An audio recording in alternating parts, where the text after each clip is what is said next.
saw Franklin Roosevelt myself once. Several years ago, he was on the campaign trail, traveling around making speeches.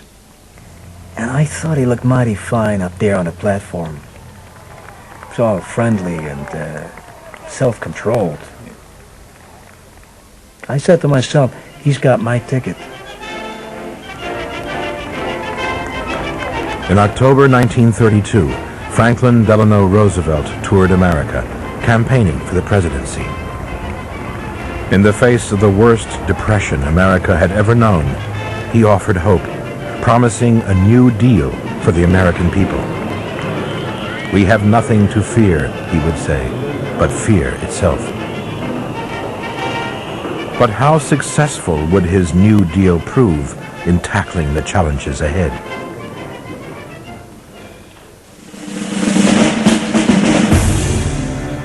This program reconstructs the testimonies of 3 Americans who witnessed the Roosevelt years. Their words survive because at the end of the decade they were interviewed by the Federal Writers Project, an oral history project paid for by the U.S. government. 10,000 Americans were interviewed in all, their lives, their experiences written down, filed away in the Library of Congress. 10,000 American voices.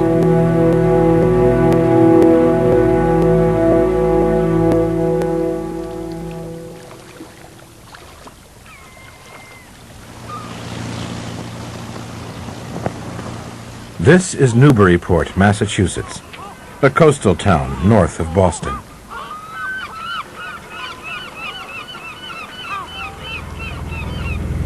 It's a comfortable place. It's always been a comfortable place, at least on the surface. But in the 1930s, the Depression found victims here too, like anywhere. Myron Buxton, a draftsman, was one of them. Yeah, I used to be on the town payroll. I did surveying work. Yeah, I did the sewers. Yeah. And then the crash came along. They made the cutbacks, and the work just dried up. I was looking after my sick mother at that time. My whole life started slipping backwards. That wasn't just me. I could name you people, educated people, who lost their jobs, found themselves with nothing. You got to learn. There's 2 kinds of folks in this world. The folks on top, and then there's the rest of us.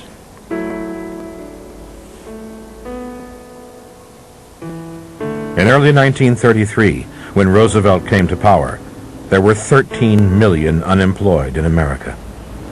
The banks were in collapse, workers and bosses in conflict. America's farmers were suffering. The outgoing president, Herbert Hoover, had argued against government intervention, even in such times of crisis. He thought of Americans as rugged individualists, thriving best on their own. But America had seen the results of this philosophy. After 3 years of depression, the joke went, Americans weren't so much rugged as ragged. I mean, this country was like a runaway train. You can't let a nation of this size go running wild and not expect to dent the track somewhere. I mean, we all thought the time had come. We needed some kind of planning just to stay on the rails. I, Franklin Delano Roosevelt, do solemnly swear that I will faithfully execute the office of President of the United States. Roosevelt swept to power because he promised to get involved, to use the power of the government to solve the crisis. I will, to the best of my ability, preserve, protect, and defend the Constitution of the United States, so help me God. His administration began with a flurry of activity. Emergency bills pushed through Congress to restore confidence in the shattered system. $1 billion loaned to private banks, loans for the farmers, loans for homeowners threatened with eviction because of their debts. And because hunger was not debatable, there was relief at last for the unemployed. $500 million in 1933 alone. And the first of many job creation schemes, 4 million people taken from the breadlines, recruited into a vast labor army.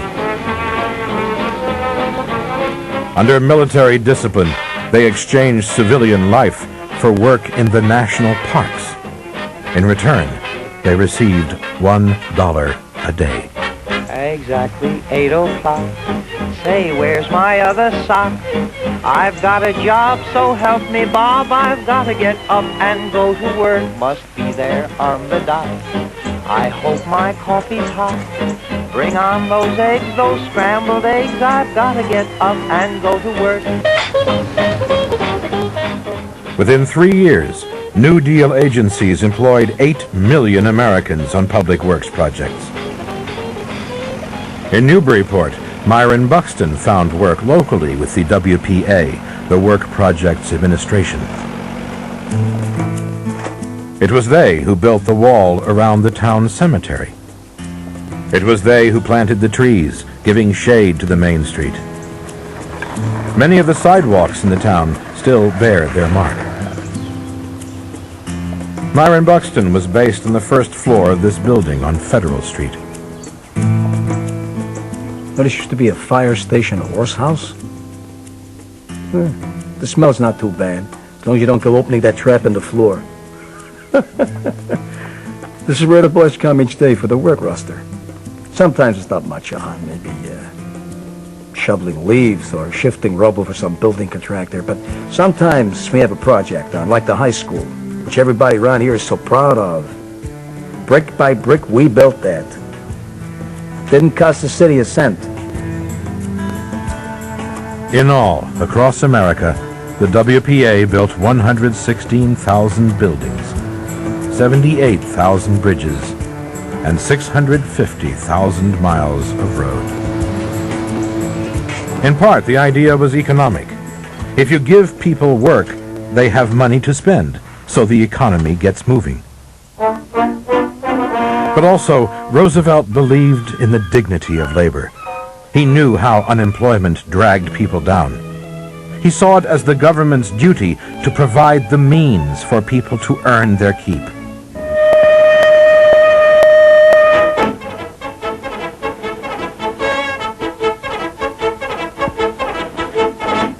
Today, depression is a fading memory. Millions of men and women have found employment, and with it, confidence and hope.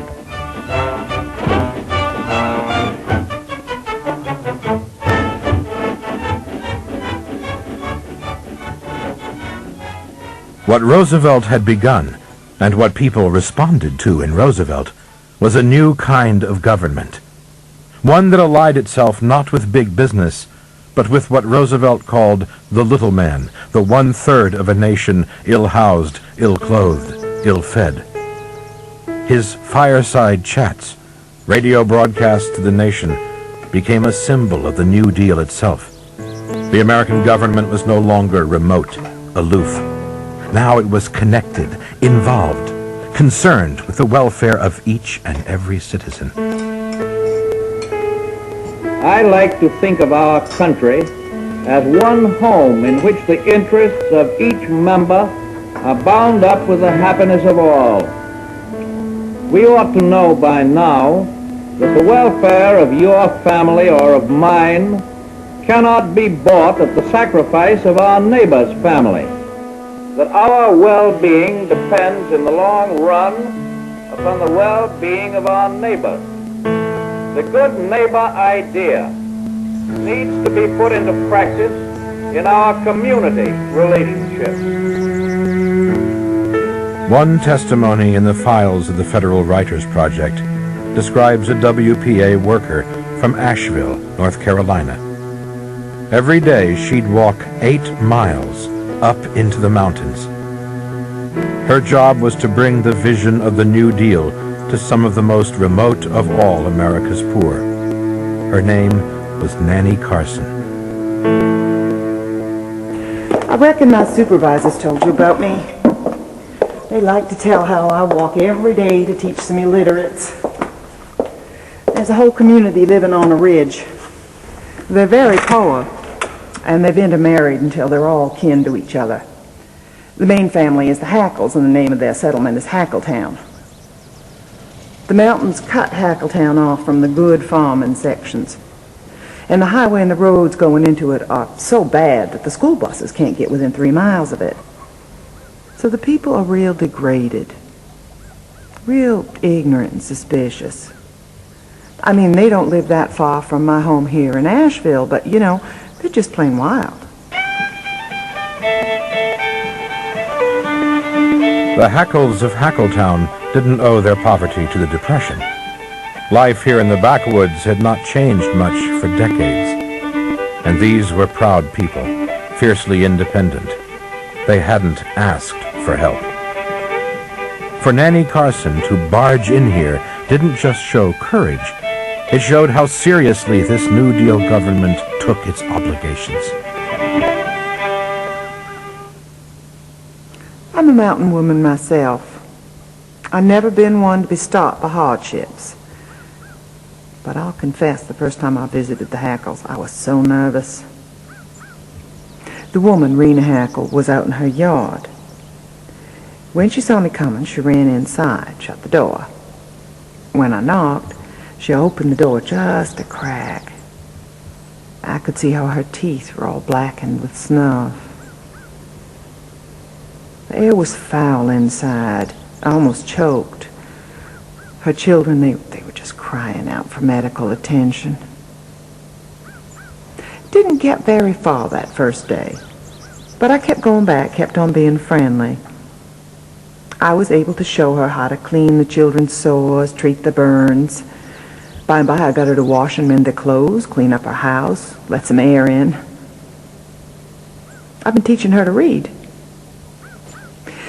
They're not ones to praise you much. But once old Larry Hackle said to me, "I ain't never heard nobody say nothing agin you or agin your work," which I take as a kind of praise.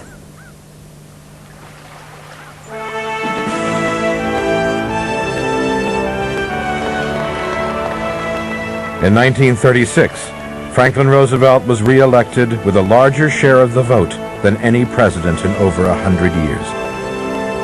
Judged on this fact alone, clearly the New Deal had made a profound impact on the American people.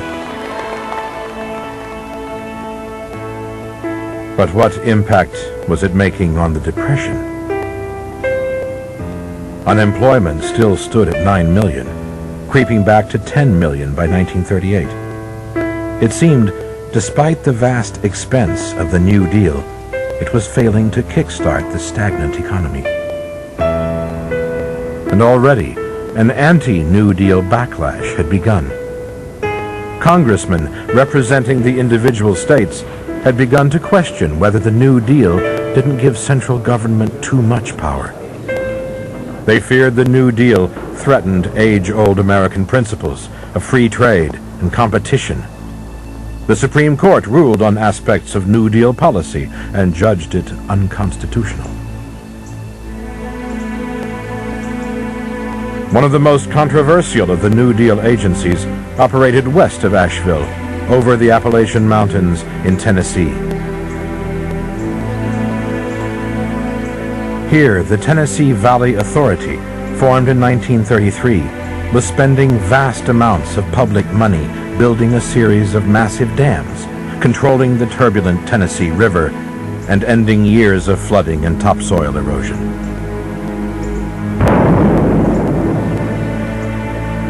For its supporters, like Lorena Hickok, the sheer scale of the TVA was electrifying. I tell you, what's happening there, it's like a promised land, bathed in golden sunlight, rising out of the gray shadows of want and squalor. I mean, the Tennessee Valley was about the poorest region in the nation. But you go there now, you'll see tens of thousands of men building in timber and steel and concrete. I didn't know much about it before I went, but I spent about a week driving around. I saw the Norris Dam near Knoxville, and then I went down south to the Wilson Dam in Alabama, and then about 20 miles on up the river to where the workmen were drilling in rock to lay the foundations of the Wheeler Dam. And the whole thing was so exciting. It was like the adventure stories I used to read as a child. I mean, you're probably thinking, oh, Lorena, come down to earth. But that's the way the Tennessee Valley affects one these days. The TVA was controversial because never before had the federal government wielded so much influence within one state. When the dams were finished, the TVA used the power of the river to provide cheap electricity, not just for Tennessee, but for parts of Kentucky, Virginia, North Carolina, Georgia, Alabama, Mississippi. A federal monopoly elbowing aside private competition. Meanwhile, the TVA dabbled in every aspect of local life, transforming the lives of local people in a way that seemed almost socialist. When they're not building, they're studying. Farming, trades, the art of living, preparing themselves for the fuller lives they'll lead when the building work is done. It's as if TVA is more than a federal agency. It's an empire, you know, and its potential is so extraordinary that it makes one gasp. Decent housing, decent wages, a new kind of industrial life, and all because the government is in control. I mean, gosh, what possibilities. But not every American shared Lorena's enthusiasm for this kind of social experiment. So much power in the hands of central government. So much public money at stake. In 1936, Roosevelt approached Congress with plans for 7 more projects, each on the same scale as the TVA. But Congress turned him down, refused him funding. The New Deal, begun as a stopgap measure to help the economy, had become a vast bureaucracy. Its agencies now involved in social work, in healthcare, in schooling and literacy, in art projects, cultural projects. In retirement, Herbert Hoover spoke for many conservative Americans when he declared enough was enough. The cost of the New Deal threatens to exceed that of the Great War. Every one of you knows instance after instance of waste and folly in your own city and village. It appears day after day in the headlines of your papers. Multiply it by the thousands of other towns and communities in the United States, and you get the appalling total. In Newburyport, Massachusetts, Myron Buxton felt the backlash against the New Deal more than most. He took his interviewer on a tour of this comfortable town. He showed him the Dalton Club, where the wealthy elite sipped their brandies and condemned the money wasted, they said, on the WPA. See, trouble is, a place like this, they don't care how bad things get for the rest of us, so long as the taxes stay low. Bad times come along, they just shield their eyes. Those of us that are out of work, we're just bums, they say. Just drunks. They say the WPA is just a racket set up to give a bunch of loafers steady pay to indulge their vices. Ah. I tell you, people who got the money, they just want to see this as a beautiful old-fashioned horse and buggy town. Without even the horse buns in the street.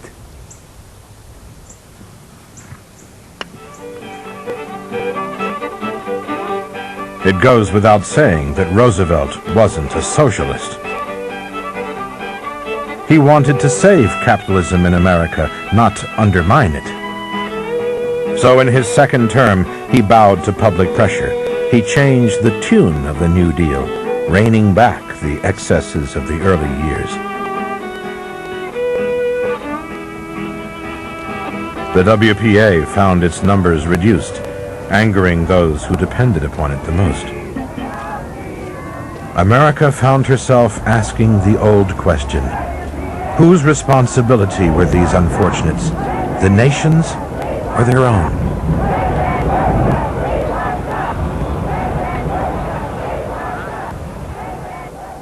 Of course, it goes without saying I'd rather not be in the WPA. I'd rather have a real job, sure. For a long time, I wouldn't even tell my mother. But then the WPA checks started coming through the door and the jig was up. She felt terrible. But what could I do? At least this way, it's not charity. At least I can say I worked for my money. I can hold my head up. I'm not loafing. I'm not trying to cheat in any way. You take this away from me, I got nothing.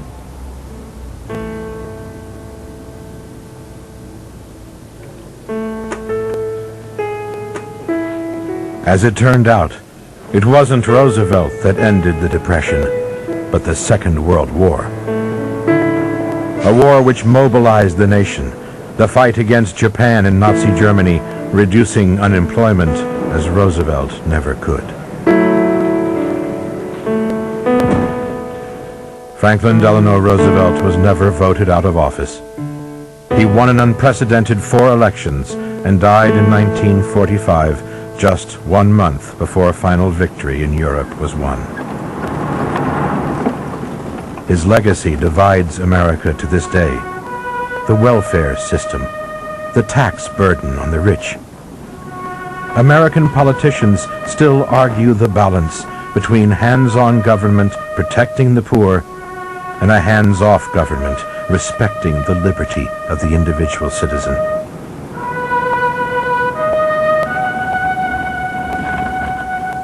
But those who had suffered in the Great Depression knew which side they were on.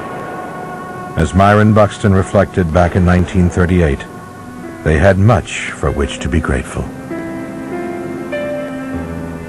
Well, all I could say is from where I'm standing, things are better now. I'm not work shy. I'm not a bum. Just a guy who needed a break. All the president's trying to do is to pull the United States out of a rut. I mean, you can't blame the man for trying, can you?